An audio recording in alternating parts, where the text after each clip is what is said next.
hey guys. So, well, I am back with Brother Scream, right? Well, technically never left. Just the last video was a little bit of combination tire, trying to get thoughts out, but owner reached out after I kind of reached out to them, see if they wanted to lose me or not. And so they have to take care of me. I was like, hey, you guys really want to lose me? Owner personally called me himself. It's like, we like you. I'd rather not lose you. Well, let's get you off that shit. Get make some money. Pretty much what it came down to. And the fact that the owner called me personally instead of just going through, the operations guys that I deal with a lot, says a lot right there. Because he didn't have to do that. He called me first thing in the morning too. Like, it was like 8 a.m. Like, first thing in the morning. Even though I was sleeping, like, I got up like 30 minutes later, I called him, and but he answered immediately, so showed that, I was priority to him, and he wanted to make sure I was taken care of. Especially since he had told me, yeah, we've already let a few drivers go in the last week or two. So the fact that he wasn't willing to let me go says a lot. But let's talk some loads, some numbers, and talk about some shenanigans that's happened. It's been a very, very, very busy week. I ran 3,100 miles for this week. Well, yeah, it's like 31, but I still got 37 left, so 31. Let's just say 50. So 31, 15, and I got 37 miles. We're down here in Florida. I know. Oh, you're going to Florida and you're running, the spot board, and you're going to Florida. We got a customer down here, so it's gonna be a good rate coming out, at least for Florida, that is. All right, so started my week in Boise. Not in this truck. This is now my permanent truck though. I got out of the Volvo. It was a good truck, but I didn't want to idle as much anymore, and I was having to constantly idle 24/7. It was a Penske truck, so I was like, okay, even if it broke down, I didn't have to worry about it. Just downtime and hotel costs need be, because Penske, if you also go down, they get you a loaner truck, whatever. This one's pack lease, same difference. Any of the breakdowns, blowouts, whatever, as long as it's on the truck, I make all the calls. Doesn't matter if I need to get towed, I can make all the decisions on the truck. And pack lease and Penske is pretty easy too. Most of the things, like for example, you want to get a tire, they'll let you decide. They're like, okay, get the tire you want, whatever. Penske was the only exception. Like, they want recast, but the owner was like, you can get virgins, but we'll pay the difference. But alright. So I picked up a Nampa, and I was in a T680, and picked up at Fairfield with Coke, half and half creamer, and I was going down to Phoenix. Shitload. It's like 1,000 miles, right? Just to get me down into the better area. That's pretty much what it was. It was $1,500. That was my pay. Not great. I paid for the truck payment and most of the fuel. So not great, but it got me started. Ended up being a pretty decent week. Not too bad.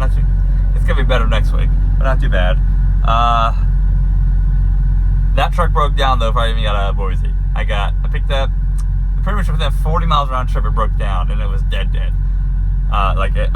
It died as I was pulling over the shoulder. No power, something electrical wise. Something happened to where, for example, I know it's electric gremlin, because you'd be cranking on it, right? And all of a sudden it'd say like low voltage, ABS, like shit that shouldn't be talking to show this. Like that was flashing going on. And it died twice. That was the second time, and I got it started again and got it like literally not even a mile and it died again.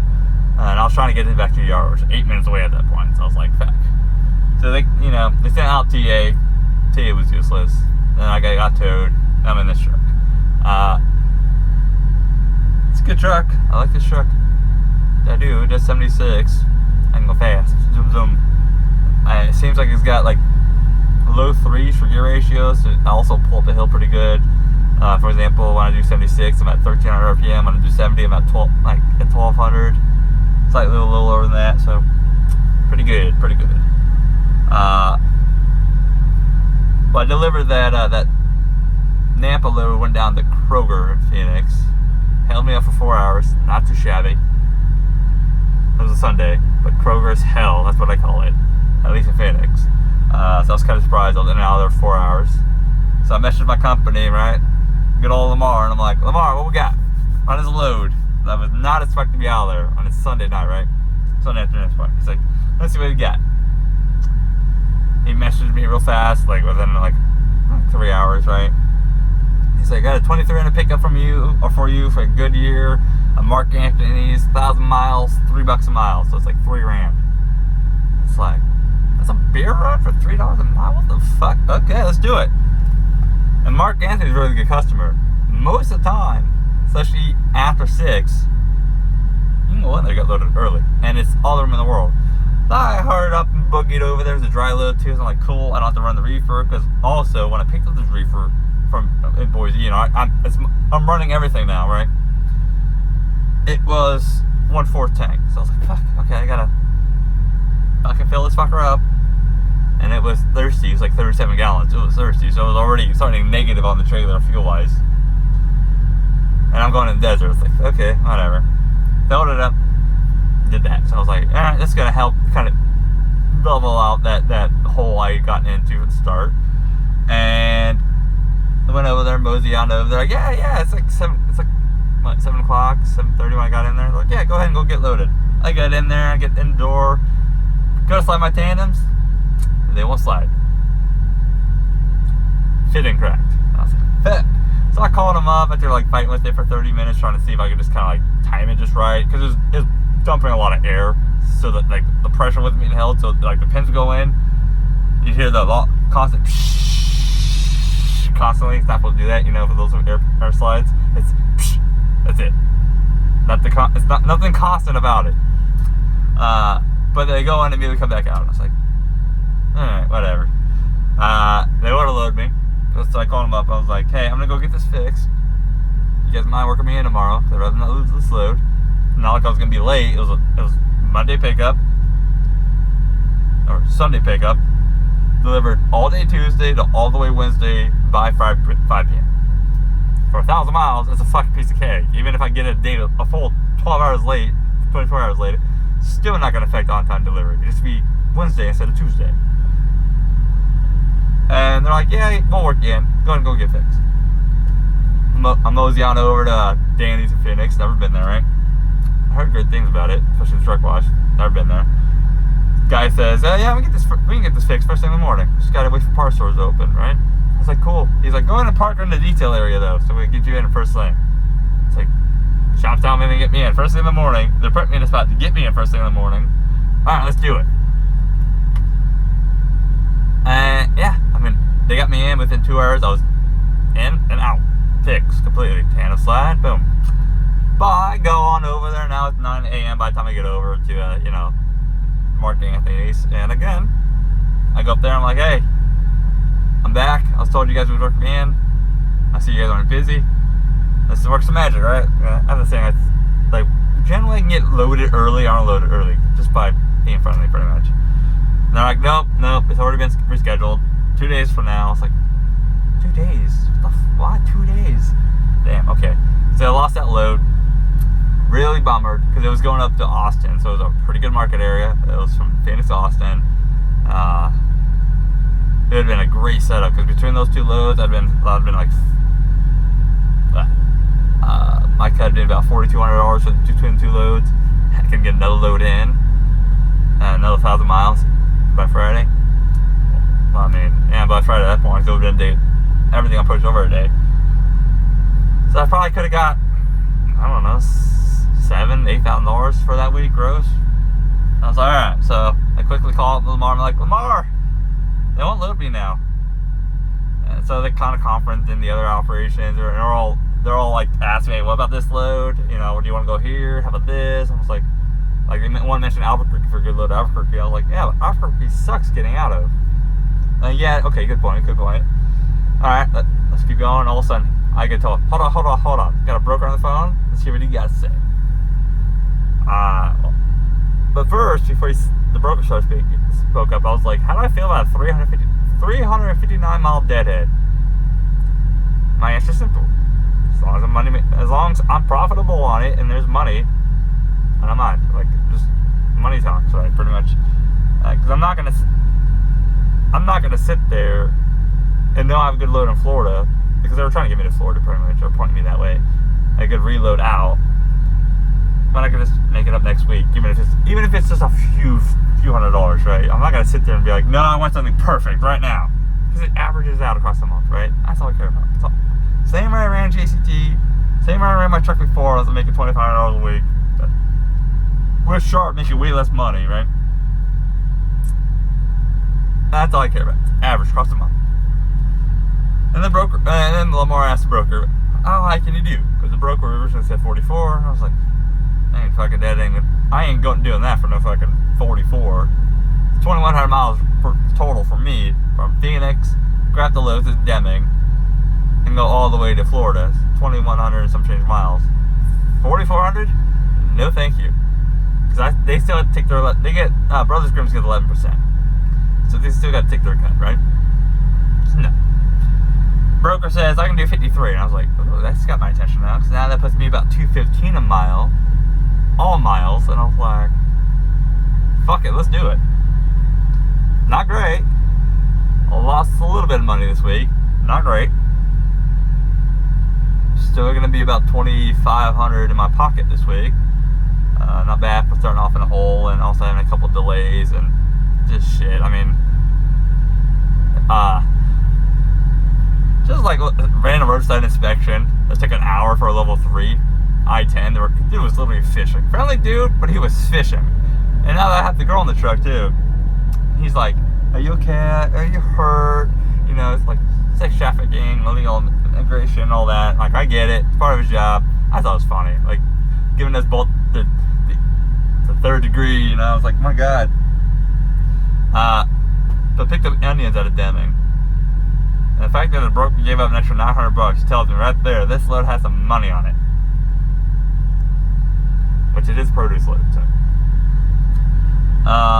Pick it up, right? 5,500 degrees continuous, so not great, ain't horrible. It's not gonna work as hard as the load going down from Boise, half an act creamer at 36 down to Phoenix. So it's not gonna work as hard. Because it's at around like 30 degrees or like 36 all the way over, you know, it's gonna be chucking fuel through the desert. But yeah, so I picked that load up, and then pulling out the door, just shut my doors off, and then the reefer shuts down. I was like, motherfucker, could something go right? Just one thing. It's because there's literally been one thing after another all week. And it said low oil pressure. I was like, really now? Really low oil pressure? I'm calling shenanigans. Yeah, it was a low oil. I think it was it looked like brand new oil. So that thing has been full. Had a PM at least, seems like recently. I don't know, like the reefers burn oil, like darken the oil like our trucks do, but I mean, it was golden pretty much, like clear through. You can still see through it pretty much. It had that gold tinge to it. So I was like, all right, I'm pretty sure it just overworked itself because it was 76 degrees, the reefer stated, when it was 55 degree load, and it's an open dock area, right? I was like, that's probably what happened. It's hot outside. It's like triple digits. Probably just overworked itself. Not a problem. Shut it off, close the doors, and by the time I close the doors, you know, with the load lock in there and everything, it's running just fine. It's green light. It's like, cool. And I'm like, I'm gonna drive. It's like I've only driven like 300 miles, so I'm gonna drive, see how far I can get. End up being Van Horn at that point. I was tired. Been up since like 6:30, and I was like, fuck, 1, 2 a.m. in the morning at that point.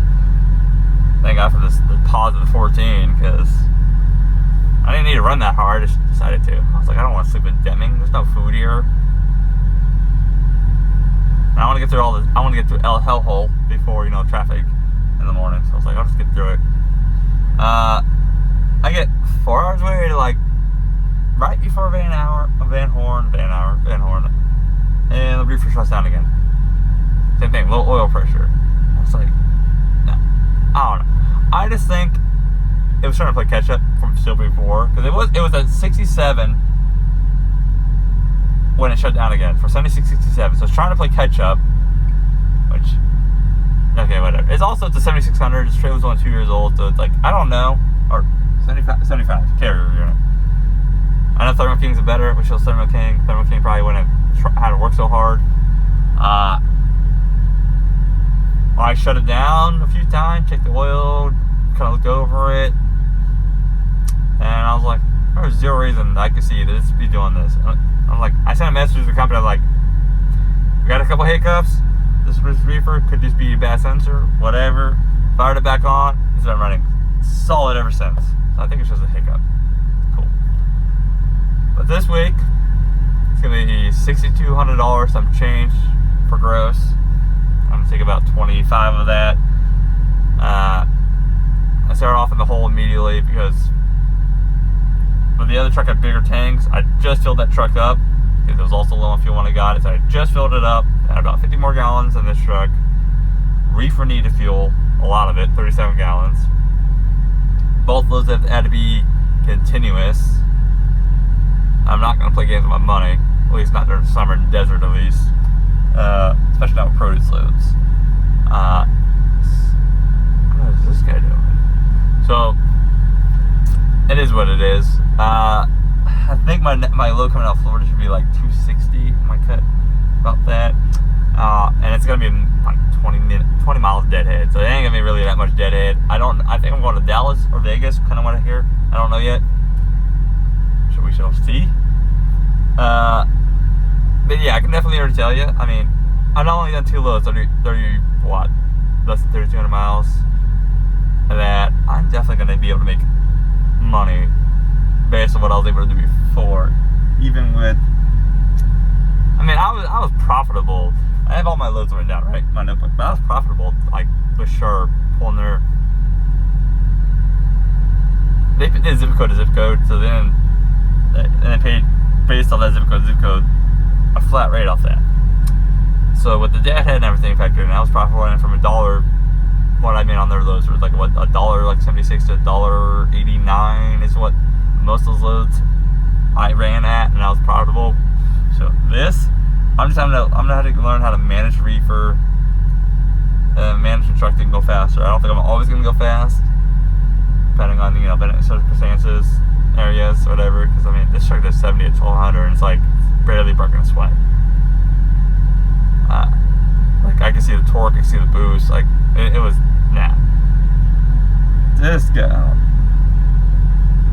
This guy's backing scares me.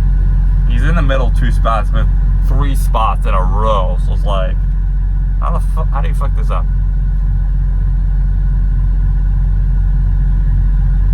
I don't want him next to me. Go away, please. But fucking finally, I tried to make it sharp. Worked for 3 months, by the way. 3 months. 3 months. And I lost like 60% of my income. I'm not a guy that gives up easily. And I kind of told the company, I was like, hey, this ain't working here. But it was just, they didn't really look into it. Like, until I was like, I'm kind of done here at this point. Which I get it. Drivers complain. It's like I was talking to my buddy yesterday. And he's like, why didn't you do this 3 months ago? I was like, I kind of told him, I was like, hey, shit's happening over here.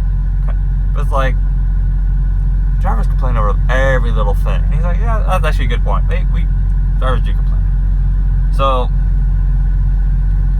it's real easy to just ignore, kind of like brush off a driver saying, hey, I'm sitting, or hey, I'm not making money, or something, when also they have things to do too. They have their own jobs. It's a small company. And my issue was never with Brothers Grimm. It was always with Sharp. Like, always. I mean, the owner himself is taking care of me. This is like the 3rd time where he went out of his way to do it.